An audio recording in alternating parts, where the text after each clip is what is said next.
Pinadapa ni Ray Parks ang depensa, stare down naman kay Bolik ang bench ng Vietnam. Bakbakang Gilas Pilipinas kontra sa Vietnam. So, first quarter nga mga chong. Sablay ang unang attempt ni Poy Eram pero agad nga siyang bumawi sa kanyang fadeaway jumper. 4 straight points para sa Gilas Bigman. Pero babawi naman ng 7 straight points ang Vietnam. Nakaagaw pa itong isa nilang point guard easy layup. Sabay 3-point shot netong si Chris Dierker.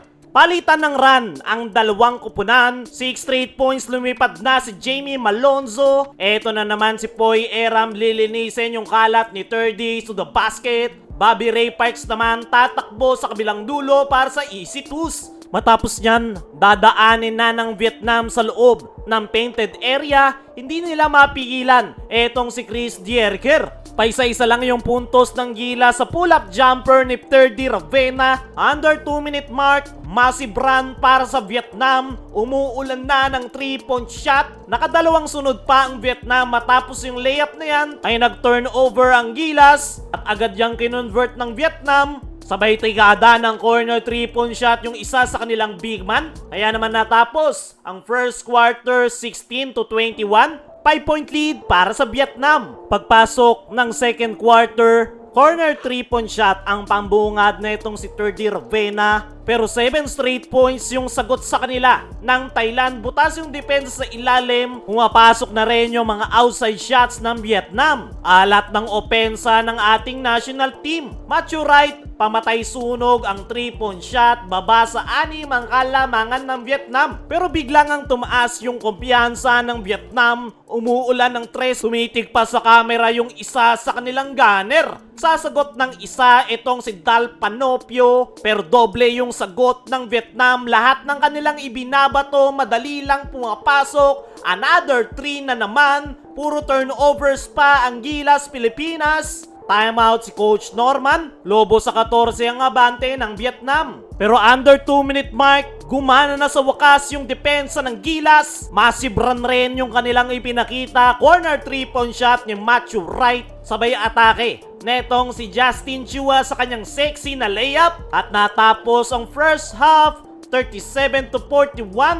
Apat ang hinahabol ng Gilas. Pagpasok ng third quarter, turnover ang bungad ng Gilas Pilipinas. Pero agad nga silang bumawi. Kanilang 9-0 run. 3-point shot ni Matthew Wright. Ganda ng box out ni Manzano sa ilalim. Ball movement ng Gilas gumana na. Bolik to Eram to the basket. Ray Parks naman naka-steal. Nagresulta ng easy layup ni Matthew Wright. Timeout ang Vietnam. 4 ang kalamangan ng Gilas. Matapos nyan, nakasagot ang Vietnam. Papiso-piso lang yung kanilang jumper. Tatakbo naman itong isa sa kanilang mga gwardya. Sablay ang fast break layup ng Gilas pero pinaganda pa yan ni Bolig sa kanyang corner 3-point shot. Nag-turnover pa dito ang Vietnam. Kaya naman nag-capitalize dyan ang Gilas. Power move ni Jamie Malonzo. Ganda naman ng hanap ni Bolig kay Poy Eram sa ilalim. Jamie Malonzo, power move na naman to the basket. Pero every run ay may sagot ang Vietnam. Palitan lang ng kalamangan. Pero etong si Matthew Wright, tinitigan pa yung defender matapos ang kanyang 3-point shot. Ang kaso, biglang tumakbo yung mga nakapula sa kabilang dulo. Dying seconds ay nagpahabol pa